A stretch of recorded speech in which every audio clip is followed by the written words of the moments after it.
children, good afternoon. I have come to teach you Unit 3rd, phrase, clauses and sentences. Phrase means, what is phrase? Phrase क्या है? Phrase means होता है अर्धवाक्य. तो अर्धवाक्य क्या है? What is phrase क्या है? What is phrase? A phrase is a group of two or more words that convey some meaning without having a finite verb and a verb in its combination. कह रहा है कि एक phrase वह चीज है जो फाइनाइट वर्ब हैविंग करता है लेकिन वह इसका क्लियर मीनिंग नहीं होता है, अर्ध मीनिंग होता है, अर्ध वाक्य होता है जो फ्रेज कहलाता है. जैसे a lady in the blue sari, blue sari में एक औरत या आधा वाक्य है. A child in the corner, कोने में एक बच्चा मीन्स आधा वाक्य है, आधा अर्थ आधा मीनिंग निकल रहा है. अ गुड गर्ल, एक अच्छी लड़की, कंप्लीट सेंस नहीं हो पा रहा है, आधा ही सेंस हो रहा है. ब्यूटीफुल फ्लावर्स, इस तरह के जो छोटे छोटे ग्रुप्स होते हैं शब्दों के, वह जो कंप्लीट सेंस नहीं दे पाता है वह फेज के अंतर्गत आता है. जैसे डेफिनेशन में बताया गया है, phrase is a group of two और more words that convey some meaning without having a finite verb and a verb in its combination. उसके बाद दिया है क्लाज. क्लाज मीन्स होता है उपवाक्य. पूछा गया व्हाट इज क्लाज, तो आंसर होगा clause is a group of words that has a subject and a predicate. The first word of a clause is a subordinating conjunction that convey a complete meaning. कह रहा है कि clause वह शब्दों का एक ग्रुप होता है जिसमें सब्जेक्ट भी होता है और प्रेडिकेट होता है, लेकिन ध्यान रहे उस क्लाज में सबऑर्डिनेटिंग कंजक्शन जरूर रहता है जो उसके मीनिंग को कंप्लीट करता है. जैसे एग्जांपल में दिया है, the child who backbites other is not loved by his teacher.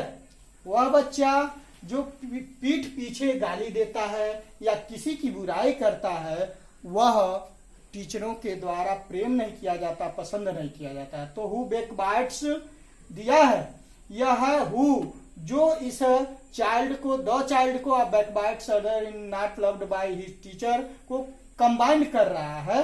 तो यह सब ऑर्डिनेटिंग कंजक्शन है जो इसको कंबाइन कर रहा है. तो कह रहा है कि क्लाज में सबऑर्डिनेटिंग कंजक्शन होता है, जरूर होता है. हु, व्हेन, दैट, व्हाट, इस तरह का कंजक्शन मिला हुआ होता है. विच भी मिला हुआ होता है.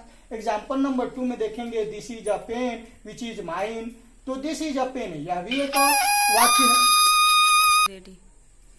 जैसे इसमें दे रहा है this is a pen which is mine, तो इसमें दिस इज अ पेन है, यह भी एक वाक्य है, सेंटेंस है. विच इज माइन, इसमें विच से जोड़ा गया है, सबऑर्डिनेटिंग कंजक्शन है. तो हम देखते हैं क्लाज में सबऑर्डिनेटिंग कंजक्शन लगा हुआ होता है. इसके बाद आता है सेंटेंस. सेंटेंस क्या, व्हाट इज सेंटेंस, यह वाक्य होता है, यह उपवाक्य होता है, यह अर्धवाक्य होता है. ये तीनों में डिफरेंस है. तो सेंटेंस क्या, what is sentence, a group of words that makes a complete sense is called sentence. एक शब्दों का समूह होता है जो क्या करता है, एक कंप्लीट सेंस या अर्थ या मीनिंग बताता है, वो सेंटेंस कहलाता है. इसमें देखिए एग्जांपल दिया है, he is a good boy, वह एक अच्छा लड़का है, अर्थात he is a good boy, sentence है. दे आर प्लेइंग देयर, वे वहां खेल रहे हैं, ये भी सेंटेंस है. सेंटेंस में आगे पढ़ेंगे, सेंटेंस कई प्रकार के होते हैं, simple sentence, complex sentence, compound sentence.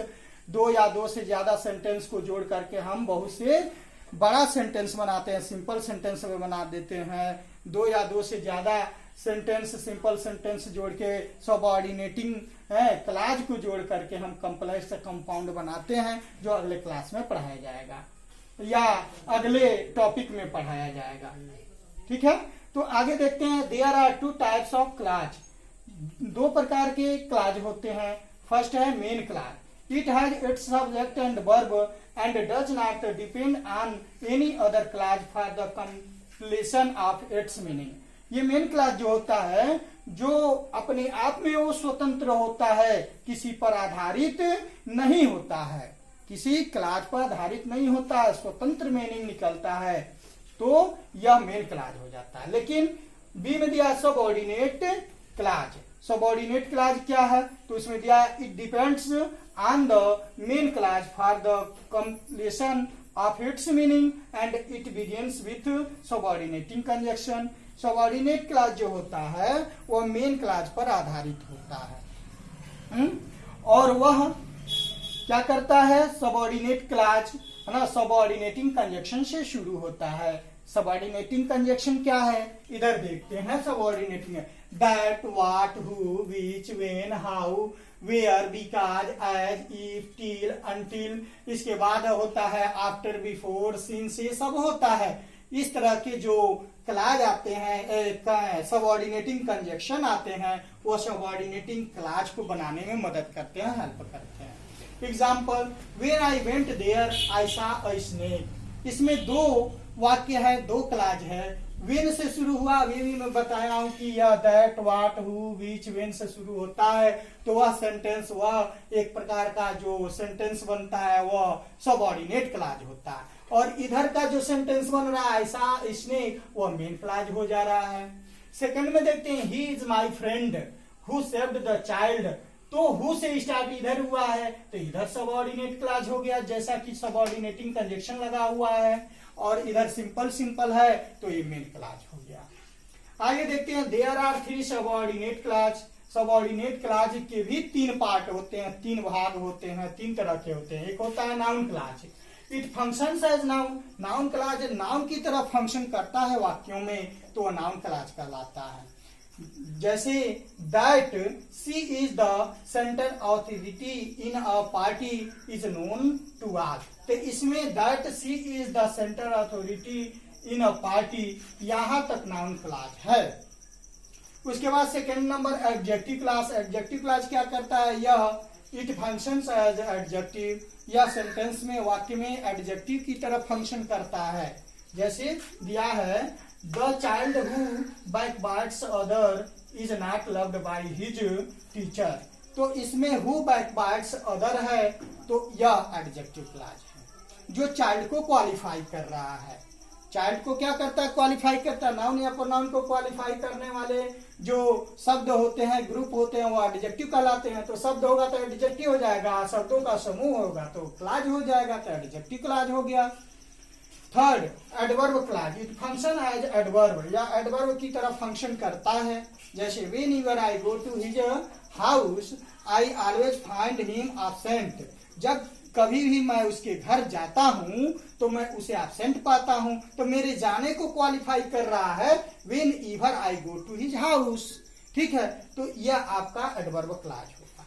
इस तरह से ये चैप्टर खत्म होता है, समाप्त होता है। इसमें होमवर्क है आपके बुक में जो दिया हूं, complete the copy and do exercise, यानी कि कंप्लीट कॉपी में ये सब लिखना है और लिख करके याद करना है। उसके बाद से उसमें एक्सरसाइज दिया है 1 पेज नंबर 44 पे, ये आपको करना है, इसी से संबंधित है, इसी से रिलेटेड है। एक्सरसाइज नंबर 2 एंड 5 दिया है पेज नंबर 45 पर, इसी से रिलेटेड है, इसको भी कर लेंगे। इसके बाद से यह चैप्टर समाप्त होता है। I will meet tomorrow with the next chapter. Thanks.